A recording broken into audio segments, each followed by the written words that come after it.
దేశవ్యాప్తంగా ఈరోజు chemistry and chemistry medical shops అందరూ కూడా బంద్కు పిలుపునివ్వడం జరిగింది. ఈ నేపథ్యంలో ఉమ్మడి వరంగల్ జిల్లా వ్యాప్తంగా కూడా మెడికల్ షాప్స్ అన్నీ కూడా మూతపడ్డాయి. ప్రస్తుతం మనం వరంగల్లో ఉన్నాము. ఇది వరంగల్ కెమిస్ట్రీ అండ్ డ్రగిస్ట్రీ అసోసియేషన్ అధ్యక్షులు ఉన్నారు. వారితో మాట్లాడుతున్న అసలు వారి డిమాండ్స్ ఏంటి, ఈరోజు ఎందుకు బంద్కి పిలుపునిచ్చారు తెలుసుకున్నాం. సార్ చెప్పండి, ఈరోజు బంద్ కారణం వరంగల్ జిల్లా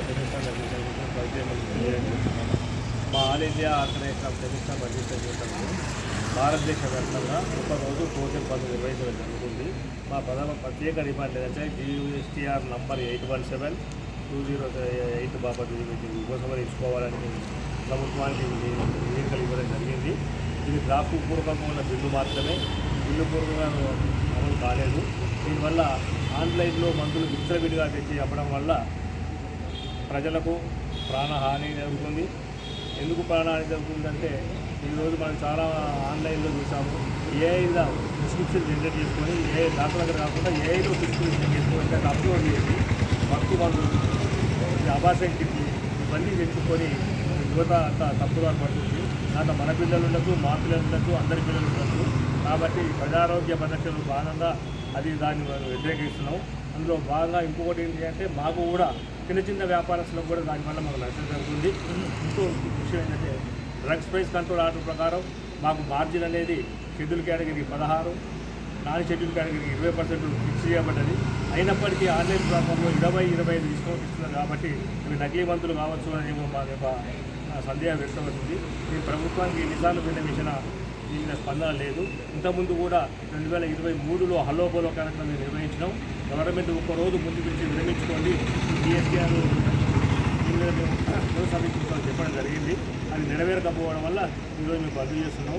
ముఖ్యంగా మేము ప్రజలకు విన్నవించే విషయం ఏంటంటే ప్రజలకు వ్యతిరేకం కాదు, ప్రజారోగ్యానికి వ్యతిరేకం కాదు, మా యొక్క అస్తిత్వాన్ని మనుగడను కాపాడుకున్న కొరకు మాత్రమే ఈ సమ్మెకు దిగుతున్నాం.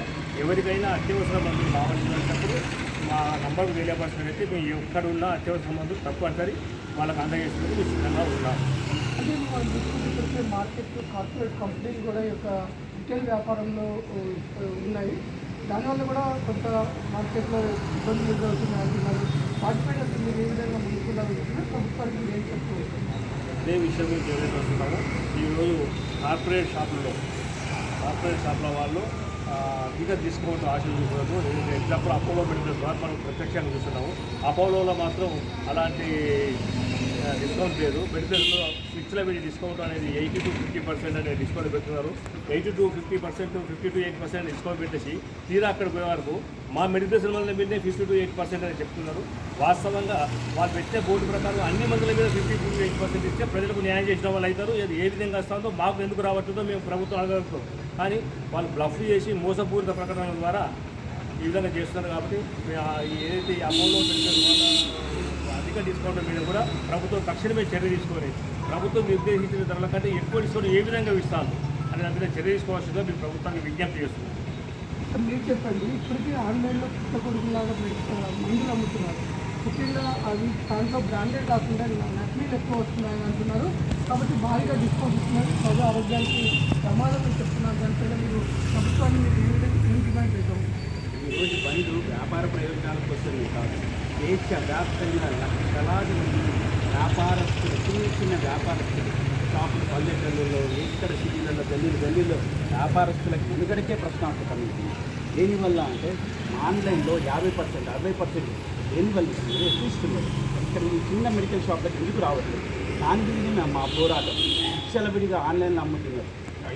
ఏతోని జనరేషన్ చేసిన ప్రిస్క్రిప్షన్తో విపరీత మందులు కొని యువత చెడుదారులు పడుతున్నారు. దీని వల్ల మాకు ఆన్లైన్ వ్యతిరేకంగా ఈరోజు బతుకు ఈరోజు వరంగల్లో చాలా సక్సెస్ఫుల్గా జరుగుతుంది.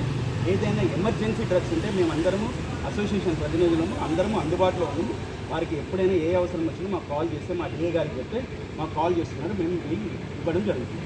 సార్, అంటే ఇప్పుడు మీ డిమాండ్ మీద ప్రభుత్వం మీరు ఇప్పటికే ప్రభుత్వం దృష్టికి తీసుకెళ్ళారు. ఒకవేళ ప్రభుత్వ స్పందన ఒక కరెక్ట్ లేకపోతే మీరు తదుపరి కార్యాచరణ ఏ విధంగా ఉండబోతుంది? మా ఆల్ ఇండియా ఆర్గనైజేషన్లో ఈ ప్రస్తావన కూడా రావడం జరిగింది.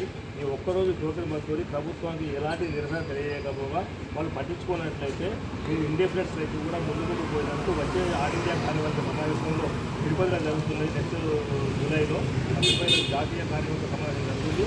ఆ సమావేశంలో చర్చించి నిరవధిక బంధు కూడా మీరు చూపించేందుకు ఒక కార్యవర్గ ఆమోదం నిర్ణయం తీసుకుంటామనేది తెలియపడుతుంది. మేము ప్రజాప్రతినిధులకు కూడా వినతి పత్రాలు సమర్పించడం జరిగింది. ఓకే, నేను అర్థమైంది. సార్ చెప్పండి, ఇప్పుడు మీరు మీ యొక్క బంధుకు సంబంధించి మీరు ఏ విధంగా ముందుకు వెళ్ళాలని చూస్తున్నారు? ఎవరెవరు దృష్టికి తీసుకెళ్ళారు? ప్రత్యేకమైన కార్యాచరణ పథకాన్ని ప్రకటించామండి. మా విన్నపాలని పార్లమెంట్లో వినిపించడానికి మా లోక్సభ ప్రతినిధులైన లోక్సభ ఎంపీలకు ప్రతి జిల్లాను కలిసి వాళ్ళకి వినతి పత్రాలు ఇవ్వడం జరిగింది. ఆ విధంగా మేము శాంతియుతంగా కూడా మేము పోరాటం చేస్తున్నాం. ఈ శాంతియుత పోరాటం కూడా మా ఓపిక కూడా హద్దు ఉంటుంది. ఇవ్వకపోతే ముందు మా ఆల్ ఇండియా అసోసియేషన్ మేరకి మేము బంద్ ప్రకటించడం జరుగుతుంది. నిర్వధికంగా కూడా చేయవచ్చు. ఇది ప్రజా ఆరోగ్యమే మాకు ఇంపార్టెంట్.